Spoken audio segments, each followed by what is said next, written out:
First time ever in a comedy club. I won $50. I only went on a dare. I cried all the way from the comedy club to my house. The girl I was with named Gladys Jacobs said, "Why you crying? It ain't but $50. I said, no, you don't understand. I was born tonight. But I've been asking God my whole life, what's my purpose? I need to find something that I do. I won $50 first time in a comedy club. I went to work the next day, October 9th, and quit my job with $50 in my pocket. Married, twins, $50. My ex-wife said, you can't do that. That's foolishness. Her mother told me, you're not even funny. My mother told me, boy, you don't do stuff like that. You work like your daddy and your brothers. I said, no, Mama, this is what I was born to do. And my mother was saved and, Sunday school teacher, so I believed everything my mama told me. But this one time I said, Mama, I got to go try this. I said, this is it for me. I said, if I don't do this, what I'm gonna do? She said, you're gonna work like your daddy did. Your daddy worked hard. I said, okay, well, I just work hard, but I'm gonna go be something. The only person in my family that believed in me was my father. He said, boy, if you think you can make it, go ahead. If you need some help, I'll give you 100 every now and then. And I've done nothing since that day except tell jokes. Now, I got in a lot of trouble. By the time I was 30, I was homeless. Because the first year in comedy, I only made $3,500. The next year, I made $5,000. The third year in comedy, I made $6,800. You get homeless real fast. So I was trying to make my little money and send it to my wife and kids, but it wasn't enough. So I would just keep $25, enough to stay out there and get to the next gig. And it didn't work for me for 3 years. I lived in my car. You have to take chances in life. If you want your life to be something special, you eventually have to take a chance. You can't do normal things and expect extraordinary results. It doesn't work that way. You have to take an exceptional chance one time. And it's gonna cost you something that you care deeply about. Bishop Jakes told me one time, he said, in order to get to the next level in life, you can see where you wanna go, but it's a glass ceiling. The reason you can see it is because it's a glass ceiling. In order to break through a glass ceiling, you're gonna have to shatter the glass. Anytime you shatter the glass, it's gonna be blood shed. And the blood that you shed is gonna be something that you care deeply about. So if you are not willing to shed something you care deeply about, you cannot go to the next level. Most people let their family keep them from going to the next level. Some people, your friends. Some people, it's your job, your position keeps you from going to the next level. But if you go to work every day and you ain't happy, if you don't wake up overjoyed to go to work, that ain't no life, man. You got the wrong job. You know why you got the wrong job? Because you ain't living in your gift. You only find peace and happiness when you live in your gift, the thing God created you to be. If you don't ever do what God created you to be, man, you'll never be content. You'll be miserable. All the time I was miserable. For 27 years, misery. I couldn't figure it out until I won that money. I won $50. Just 50. It changed my whole life. I made a lot more since that 50. But guess what? I still tell jokes. So all these years is jokes. I don't be nothing else. I'm gonna be funny. That's the deal, ain't it? If you hire me, you're gonna get these jokes. Because that's my gift. What you want me to do? They hired me to speak at this insurance company one time. All these big wigs sitting there now. So I started telling jokes. The audience was dying laughing. This guy came up to me and said, I hired you as a motivational speaker. I said, that's what I do. Well, what's the laughing for? I said, because it holds people's attention. I said, go ask everybody what they got out of my message today. It ain't gonna be the jokes. It's gonna be something I told them. But you got people that they don't want to hear that, but that's my gift. And if you live in your gift, you'll find your completeness. Until you live in your gift, you cannot be complete. When God created you, he gave you all a gift. All of you in here are gifted. You are gifted people. What is your gift? Your gift is the thing that you do the absolute best with the least amount of effort. Once you identify that, your life changes. God takes you to new heights. You find peace, you find joy. You wake up in the morning, you can't wait to go to work. If you waking up in the morning and you hate going to work, it's because you ain't living in your gift. I don't even have an alarm. I wake up every day ready to go to work, because guess what? I'm going to go tell these jokes. They're going to give me this check. Look what I'm doing. Look, that is available to you, though. That God that created you has that same thing available to you. Every last one of you. I bet he do. I dare you to try it. I dare you. What I'd like for you to do right now, I want you to think about your dream. Think about your dream right now. I want you to think about it. Now, ladies and gentlemen, let me share something with you. I do not believe that any of us have dreams that were not given to us for the purpose of accomplishing those particular dreams. I started out, as was indicated, very humble beginnings. I don't know what that dream is that you have. I don't care how far-fetched it might appear to be. I don't care how disappointing it might have been as you've been working toward that dream. That dream that you're holding in your mind, that it's possible. See, sometimes we can't say, I can do that. But what we can say, that I can have my dream. As we work on it day in and day out, no one, ladies and gentlemen, could have convinced me when I started out working on my dream, and I want you to think about whatever your dream is. I was willing to take a chance, and most people won't do that. Most of the people that you talk to, these are not risk takers. Most people have done all that they're ever going to do. They raise a family, they earn a living, and then they die. But people who are running toward their dreams, life has a special kind of meaning. That in the process of working on your dreams, you are going to incur a lot of disappointment, a lot of failure, a lot of pain, a lot of defeats. But in the process of doing that, you will discover some things about yourself that you don't know right now. That you have greatness within you, that you're more powerful than you can ever begin to imagine, that you are greater than your circumstances, that you don't have to go through life being a victim. I was born in Miami, Florida, in an area in an abandoned building on a hard linoleum floor with my twin brother. We were adopted. When I was in 5th grade, I was identified as EMR, labeled educable, mentally retarded, and stayed in that category until I got out of high school. But I met a high school teacher who one day changed my life. I was waiting on another student. When he came in, he said to me, young man, go to the board and write what I'm about to tell you. And I said, I can't do that, sir. He said, why not? I'm not one of your students. He said, it doesn't matter. Follow my directions. I said, I can't do that, sir, because I'm educable, mentally retarded. And he came from behind his desk and he looked at me. Someone's opinion of you does not have to become your reality.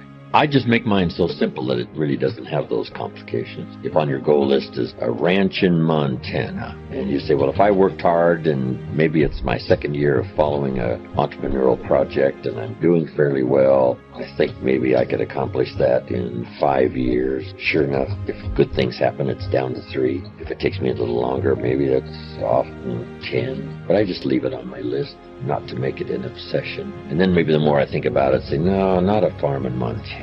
You know, an apartment in New York on Park Avenue. I think I'll change to that. I think that makes it easier. Let that inspire you. If goals inspire you to higher achievement of things and occasions and places you want to go and things you want to see and people you want to meet, if only a little of it comes true, but all of it served as inspiration along the way to do better and work harder, and say maybe some of these goals will be closer than I thought now, it looks exciting. All of that serves you well. Who cares how close you got? Who cares if you set 200 goals and only got 10? It doesn't really matter. And I think if you make it that easy on yourself, tear up the list if you want to, start over. I've gotten some better information now. I'm not going to go for that. How about something else? I think that's the key. I make it easy. Make a list of what you want. Start checking off the things that are easy to get on your list. A lot of little things that you start checking off. And then let the rest of it all unfold. But you might as well dream about, having an upstairs maid and a downstairs maid. If you happen to visit a rich man's home and say, wow, that's the life for me, I'm going to put that on my list. The guy's got a limousine and a driver. You say, wow, someday that's for me. And then later you say, no, this limousine and driver deal, that's not for me. But let it inspire you in the meantime. Why not? Even if you change your mind, threw that out, put in something else. One of my friends brought me on his Learjet the other day from San Jose to Van Nuys, close to my home. I thought, wow, it'd be nice to have a jet like this. But I think it only seats 4 people or 5. It's really small. Then he's got an 8-passenger helicopter, pilot and a co-pilot and 6 passengers. It's the latest state-of-the-art, fine machine. Then I thought I'd like to live in a mansion and have all the stuff. But then I go visit someone who's got the mansion and the security and the servants and the groundskeepers, and this whole house is just almost like chaos. And you have a cup of coffee and you drink it and you can't even set your own coffee cup down. Somebody comes and takes it away. And I say, with my temperament and style, that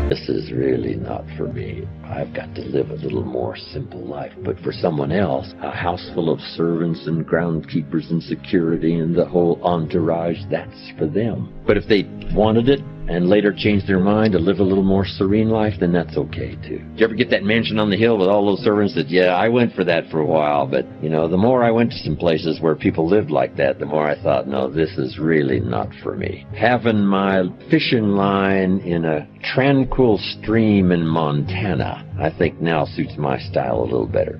I did a seminar in each city in 13 cities a month. I had the elaborate entourage.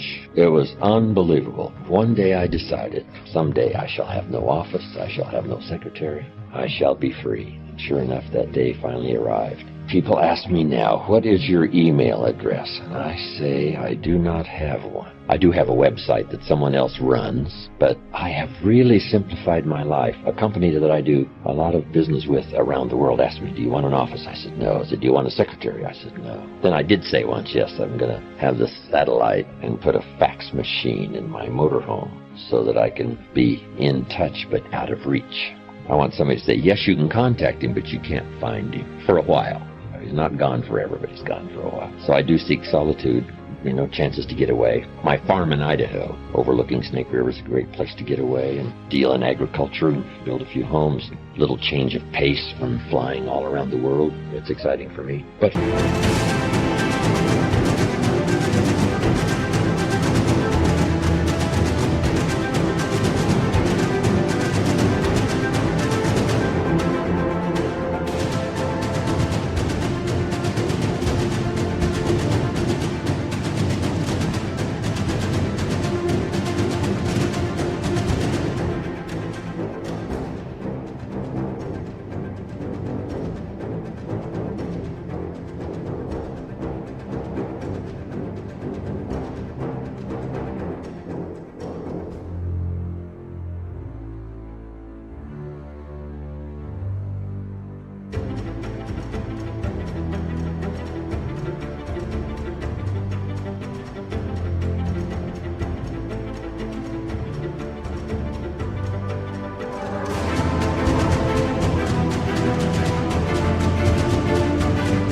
for now, right, I have no office and no secretary and no email address, and so I managed to escape most of it. And I think you just have to really make the hard and fast decisions. I did a speech one time, and the title of my speech was, Today I Am a Wealthy Man. Didn't have much to do with money, but here's what I said. I want you to jot these notes down. Here was number one. I said, I'm wealthy because of my heritage, my parents, my grandparents. My grandmother studied nutrition, passed it on to my mother. Back in those days when my mother studied and practiced nutrition, she was called like a health nut, right? Do you go back that far, right? Your parents or grandparents? They were called health nuts. They were studying vitamins and they were studying this. Mama used to mix up some of this stuff for me and Papa and said, if this don't kill us, I think it'll help. And we're, gagging this stuff down.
My mother, with the practice and study of better nutrition, extended her life at least, the doctor said, at least 20 years. Said if your mother hadn't have done that, she wouldn't have lived that extra 20 years. He said when your mother died, the walls of her heart were paper thin. He said how she lived this last 20 years is incomprehensible. And then I told him, Mama used to do all the juices, had the distiller to distill the water, all the stuff that was considered kind of kooky, right? Back in the 40s and 50s and 60s. Herbs and twigs, I mean, something to smoke. But Mama did all that stuff. Extended her life over 20 years. My father lived to be 93, never had a major illness. I've never had one. Passed it on to my children, my grandchildren. Unbelievable. My heritage, what's that worth? It's worth a fortune. So you got to contemplate every once in a while your blessings, and part of your blessing is your heritage. Next is the heritage of your country. We that come from the free country. Engaging in enterprise to start with $1 and make a fortune, become a millionaire. What value is that heritage? It's unbelievable. We enjoy the benefit of courts we didn't start. We enjoy the benefit of laws we didn't create. We enjoy the benefit of learning institutions we didn't found. We enjoy the benefit of medicine we didn't discover. Wow. Heritage. Next, I said, I'm a wealthy man because of my experiences. Experience makes you rich. Here's what you must treat your experiences as: commodity. You must treat your experiences as high value. You must treat your experiences as capital so that you can invest in the future what you've learned in the past. My experiences now have taken me around the world.